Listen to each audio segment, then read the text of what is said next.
It was another pleasant day in the refreshment room of Mallory Towers train station, as I sat there puffing away on my cigarette, wistfully thinking of days gone by, when a man caught my eye and started gesticulating at me rather wildly from another table.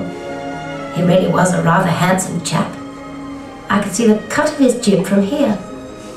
I hadn't noticed him before, and I wish I could say it was the thought of you, Fred, and the children that stopped me from waving. But it wasn't, dear Fred, it really wasn't.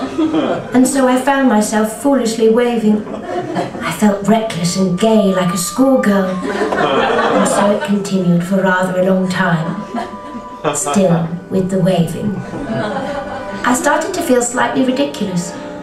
And then I realised he wasn't waving at all. He was pointing at the no smoking sign positioned just above my hat on the wall behind. I really felt rather foolish, and in my haste to extinguish my rather suspiciously unlit cigarette, rather a lot of ash found its way into my only good reading eye. Bugger, bugger, bugger, I muttered to myself. Did I say that out loud, I wondered?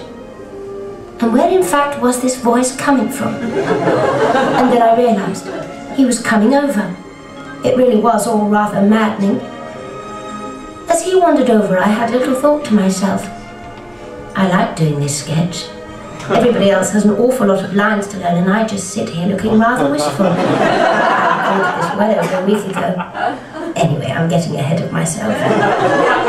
As he walked over and I could see his strong jawline and eyes that whispered 1,000 sweet nothings, I realised I had just succumbed. Oh, Fred, I'm being terribly silly and unkind.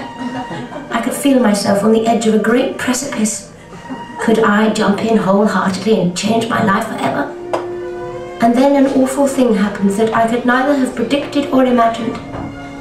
Pollyanna. Dear, dear Pollyanna Tripplehorn, the most talkative woman this side of Woking, has just announced herself at my table. My dear, I've had the most frightful day. Really, I have. Awful, awful, awful.